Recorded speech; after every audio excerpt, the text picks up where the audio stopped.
అదే RTV app వార్తల్ని క్షణాల్లో చదివే అవకాశం ఉంటుంది. ఒక న్యూస్ పేపర్, ఒక టెలివిజన్ ఛానల్ మీ చేతుల్లో ఎప్పుడూ ఉంటాయి. ప్రజలని పూర్తిగా మోసపుచ్చిన పార్టీ కాంగ్రెస్ పార్టీ. ముఖ్యంగా వరంగల్ రైతు డిక్లరేషన్, భద్రకాళి అమ్మవారి సాక్షిగా రేవంత్, భద్రకాళి అమ్మవారి సాక్షిగా రాహుల్ బాబా, ఆర్మూర్ వచ్చినప్పుడు సిద్ధులగుట్ట సాక్షిగా రేవంత్ రెడ్డి గారు, రైతులకు మా ప్రభుత్వం ఏర్పడగానే డిసెంబర్ 9న ఏకకాలంలో 2 లక్షల రుణమాఫీ, ఎటువంటి షరతులు లేకుండా, ఎటువంటి కోతలు లేకుండా రుణమాఫీ చేస్తామని చెప్పడం జరిగింది. ఆ తర్వాత 100 రోజులు అన్నది. 100 రోజుల తర్వాత పార్లమెంట్ ఎలక్షన్ల ముందు 15 ఆగస్టు వరకు మేము రుణమాఫీ చేస్తామని చెప్పింది.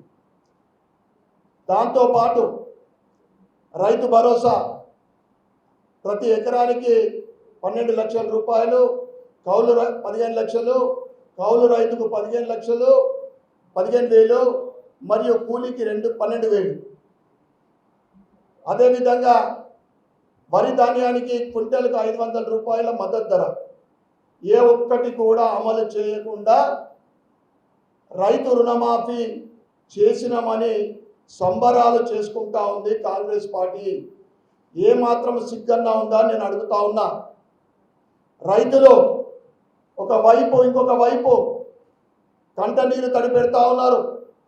ఎందుకంటే ఎలక్షన్ కన్నా ముందు ఎవరు కూడా రుణాలు కట్టద్దు, మా ప్రభుత్వం ఏర్పడగానే 2 లక్షల రుణమాఫీ చేస్తామని చెప్పి 8 నెలల తర్వాత ఏదైతే 31,000 కోట్ల రుణమాఫీ చేయాల్సిందో 17,965 కోట్ల రుణమాఫీ కేవలం రుణమాఫీ చేయడం జరిగింది.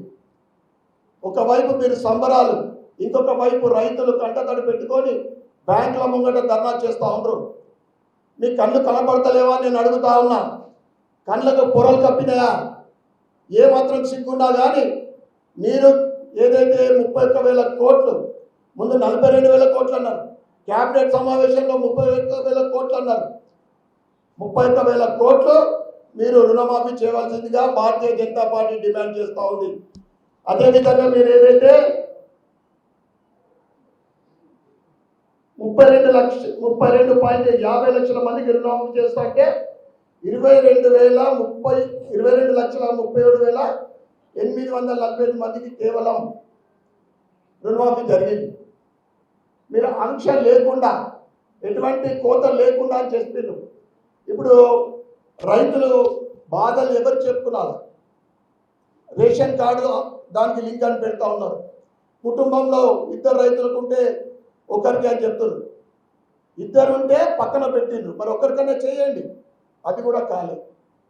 ఈ విధంగా రైతు రుణమాఫీకి మీరు వెంటనే 31,000 కోట్లు ఎటువంటి ఆంక్షలు లేకుండా మీరు రుణమాఫీ చేయాలని మేము డిమాండ్ చేస్తూ ఉన్నాం. అదేవిధంగా రైతులకు మీరు ఇస్తున్న 24 గంటల ఉచిత నిరంతర కరెంటు, అది కూడా కరెక్ట్గా రావడం లేదు. ఇక ఇంద్రమ్మ రాజ్యం అంటే పాపము ఇంద్రమ్మ రాజ్యము ఏంటిదో బాగా రోజుల తర్వాత అనుకున్నారు. మరి ఇంద్రమ్మ రాజ్యం అంటే లా అండ్ ఆర్డరు అదుపులో లేదు. ఒకవైపు మహిళల పైన అఘాయిత్యాలు, మానభంగాలు, డ్రగ్స్ కంట్రోల్ లేదు. యువకులకు, చిన్న పిల్లలకు కూడా. ఇందిరమ్మ రాజ్యం అంటే మరి తెలంగాణలో ఏమైనా ఎమర్జెన్సీ రాజ్యం వస్తుందా అని మాకు అనుమానం వస్తూ ఉంది. ఎందుకంటే లా అండ్ కంట్రోల్ ఎవరికి లేదు. అవినీతి పెరిగిపోయింది. కాళేశ్వరము దానికి స్కామ్ అంటారు, గొర్రెల స్కామ్ అంటారు, ఫోన్ ట్యాపింగ్ అంటారు. చెప్పడమే తప్ప దాని మీద సీరియస్గా దాని గురించి ఎంక్వైరీ చేయడం లేదు. మరి ఎవరైతే రాష్ట్రాన్ని దోపిడీ చేసిండ్రో వాళ్ళని దోపిడీ చేస్తున్నారని మీరు. ఇంకొక వైపు భారతీయ జనతా పార్టీ రైతు పక్ష పార్టీ. రైతు అంటే భారతీయ జనతా పార్టీకి రైతే ముఖ్యం. అభివృద్ధితో పాటు ఏదైతే కిసాన్ సమ్మాన్ నిధి ఎకరానికి 6,000 రూపాయలు పంట వేసుకోక ముందు నిరంతరంగా ఎక్కడ బ్రేక్ లేకుండా కిసాన్ సమ్మాన్ నిధి, అదేవిధంగా పంట ఇన్సూరెన్సు, పంట భరోసా అంటే పంట వేసిన తర్వాత గత బీఆర్ఎస్ ప్రభుత్వం 10 సంవత్సరాలు భారతీయ జనతా పార్టీ తెలంగాణలో డిమాండ్ చేసింది, మీరు కూడా రైతుకు ఇన్సూరెన్స్ స్కీమ్ అప్లై చేయండి అంటే సెంట్రల్ గవర్నమెంట్ అన్ని రాష్ట్రాలలో ఈ స్కీమ్ ఇంప్లిమెంట్ చేస్తే ఏదైతే రాష్ట్ర షేర్ ఏదైతే ఉందో అది విడుదల చేయక దాన్ని ఆపేయడం జరిగింది. రైతుకు భరోసా ఏంటిదంటే వాళ్ళ పెట్టిన పెట్టుబడి అన్నా కానీ అతివృష్టితో కానీ అతివృష్టితో కానీ ఏదైనా ఇబ్బంది కలిగితే ఎకరానికి 20,000 రూపాయలు ఇన్సూరెన్స్ వస్తుంది, పెట్టిన పెట్టుబడి అయితే గ్యారంటీగా వస్తుంది. ఇది కాంగ్రెస్ చేస్తున్నది కానీ ఇప్పటి వరకు ఇంప్లిమెంట్ చేయలేదు. అది ఇంప్లిమెంట్ చేయాల్సిందిగా మేము డిమాండ్ చేస్తూ ఉన్నాం. అదేవిధంగా 6,500 కోట్లతోటి భారతీయ జనతా పార్టీ ప్రభుత్వం ఏర్పడిన తర్వాత రామగుండ ఎరువుల ఫ్యాక్టరీ డెవలప్మెంట్ చేయడం జరిగింది. అదేవిధంగా కిసాన్ సమ్మాన్ ద్వారా 6,000 కోట్లు, 6,000 ప్రతి ఎకరానికి ఫసల్ బీమా పథకం,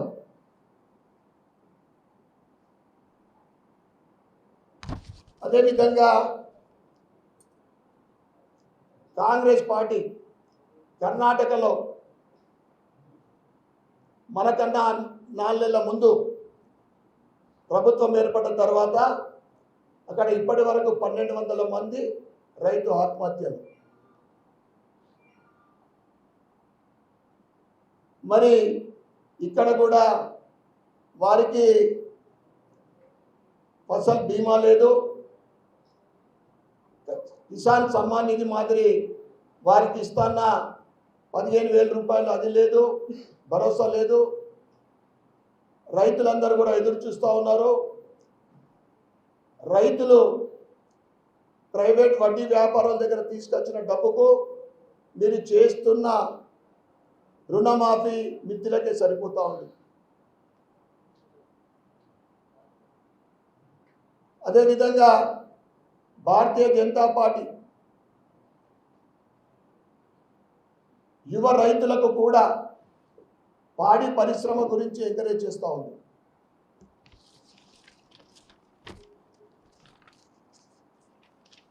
భారతీయ జనతా పార్టీ స్వతంత్రం వచ్చిన తర్వాత ఏ పార్టీ కూడా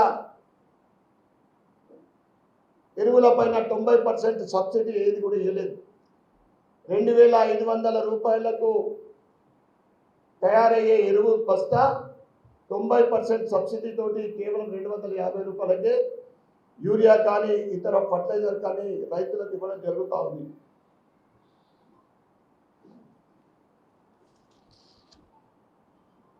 మీరు అమలు చేస్తున్న హామీలు 5 డిక్లరేషన్లు రైతులను ఈ విధంగా మోసపుస్తే మహిళల విషయంలో కానీ యువకుల విషయంలో కానీ ఎస్సీ ఎస్టీ బడుగు వర్గాల విషయంలో కానీ మీరు ఇస్తాన్న గ్యారంటీలు ఏది కూడా అమలు చేయక ఈరోజు మీ 8 నెలల పరిపాలనే ప్రజల దానికి తిరస్కరిస్తూ ఉన్నారు. దానికి నిదర్శనమే మొన్న జరిగిన పార్లమెంట్ ఎన్నికలు. కేవలం 4 నెలల డిఫరెన్స్లోనే 8 పార్లమెంట్ నియోజకవర్గాలు గెలిచి 65 అసెంబ్లీ స్థానాలలో భారతీయ జనతా పార్టీ ఆధిక్యత సాధించడమే ప్రజలు కాంగ్రెస్ పైన ఉన్న అసంతృప్తి, భారతీయ జనతా పార్టీ పైన కేంద్రంలో ఉన్న భారతీయ జనతా పార్టీ పరిపాలన పైన వారి ఆసక్తే దానికి నిదర్శనం. కనుక ముఖ్యంగా ఇవాళ సమావేశం ముఖ్య ఉద్దేశం ఏంటిదంటే మీరు చేస్తున్న రైతు రుణమాఫీ వెంటనే ఎటువంటి షరతులు లేకుండా విడుదల చేయాలని డిమాండ్ చేస్తూ ఉన్నాము. ఈ విషయానికి డైవర్ట్ చేయడానికి రేవంత్ రెడ్డి గారు ప్రెస్ మీట్ పెట్టి బీఆర్ఎస్ విలీనమవుతుంది.